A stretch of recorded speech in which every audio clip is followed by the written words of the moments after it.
இந்த astral experience அப்படிங்கிறது ஒவ்வொருத்தருக்கும் ஒவ்வொரு விதமாக அமைந்து விடுகிறது. அவரினுடைய நுண்ணிய தன்மையை பொறுத்து அந்த ஆஸ்ட்ரல் எக்ஸ்பீரியன்ஸ் மாறுபடுகிறது.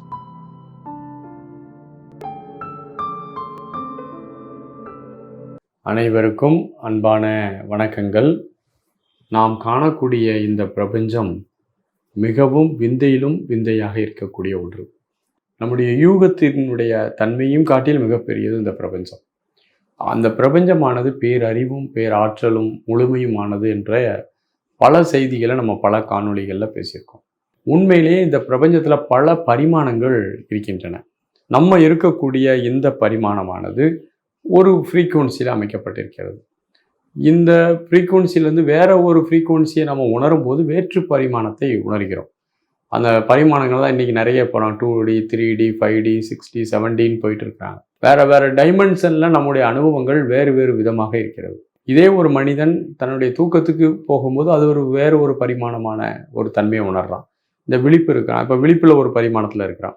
இந்த விழிப்பிலிருந்து மனிதன் இந்த விழிப்பு நிலையோடு வேற ஒரு ஃப்ரீக்குவன்சிக்கு தன்னுடைய மனதை கொண்டு போகும்போது பல்வேறு காட்சிகளையும் பல்வேறு உருவங்களையும் பல்வேறு அனுபவங்களையும் பெறுகிறான்.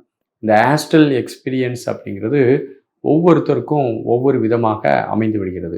அவரினுடைய நுண்ணிய தன்மையை பொறுத்து அந்த ஆஸ்ட்ரல் எக்ஸ்பீரியன்ஸ் மாறுபடுகிறது. நம்ம எல்லாம் நினைக்கிறோம், மனிதர்கள் இந்த உடலோடு எல்லை கட்டிய ஒரு அறிவையும் இந்த உடலோடு எல்லை கட்டிய ஒரு வாழ்க்கையும் தான் நம்ம எல்லாருமே பார்க்குறோம். ஆனால் இந்த பருவுடலை தாண்டி சூட்சுமமாக எண்ணற்ற விஷயங்கள் இருக்கின்றன. மனிதன் ஸ்தூலம் பெரிதா சூக்குமம் பெரிதா என்ற ஒரு கேள்வியை கேட்டோம் என்றால், நம்மால் கண்ணால் பார்க்கக்கூடிய இந்த ஸ்தூல உலகத்தை காட்டிலும் சூக்குமமாக இருக்கக்கூடிய உலகங்கள் மிக அதிகமாக இருக்கின்றன. நம்ம இந்த இடத்துல உட்கார்ந்து கண்ணை மூடி ஒரு ஆஸ்ட்ரல் ட்ராவல் பண்ணுறோம். அப்போ ஒரு எக்ஸ்பீரியன்ஸ் வருது. ஒரு அடி தூரம் தள்ளி பூமியிலேயே நாம் இருக்கக்கூடிய இடத்துலையே ஒரு அடி தூரம் தள்ளி போய் உட்காந்துட்டு நம்ம அதே ஆஸ்ட்ரல் ட்ராவல் மைண்ட் ட்ராவல் பண்ணி பார்த்தா வேற ஒரு பரிமாணத்தை பார்க்க முடிகிறது. அப்போ இந்த பிரபஞ்சம் ஒவ்வொரு அலைவரிசையும் ஒவ்வொரு விதமாக இருக்கிறது. தலைவழி சக்கரத்தின் வழியாக போகும்போது ஒரு அலைவரிசை ஒரு ஃப்ரீக்குவன்சி வேற டைமென்ஷனை பார்க்குறோம். பூர்வமத்தி வழியாக கான்சியஸை செலுத்தும் போது வேறு. அப்போ ஆஸ்ட்ரல் வேர்ல்டு அல்லது ஆஸ்ட்ரல் எக்ஸ்பீரியன்ஸ் அப்படிங்கிறது நாம் ஒரு வரையறை செய்து கொள்ள முடியாதவாறு இருக்கிறது. ஒரு சில நேரங்களில் 2-3 நபர்கள் ஆஸ்ட்ரல் பண்ணும்போது ஒரே மாதிரியான இடங்களை பார்க்கிறார்கள். அதுவும் வாய்ப்பு இருக்கிறது. அப்படி பிரபஞ்சமானது இந்த விந்தை நிறைந்த ஒன்றாக இருக்கக்கூடிய காரணத்தினால நம்ம அந்த பிரபஞ்சத்தை அது இப்படி அது அப்படி என்று எந்த வரையறையும் செய்ய முடியாது.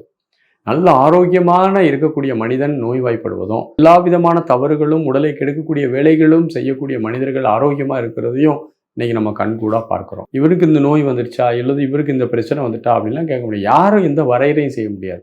பிரபஞ்சத்தில் இது அப்படி அது இப்படி என்ற எந்த விதமான வியாக்கியானங்களும் வரையறைகளும் செய்ய முடியாத அளவு இந்த பிரபஞ்சம் விந்தையிலும் விந்தையாக இருக்கிறது. அதனுடைய விளைவுகளும் மனித அறிவால் கணிக்க முடியாத அளவு விளைவுகளையும் தந்து கொண்டிருக்கின்றது.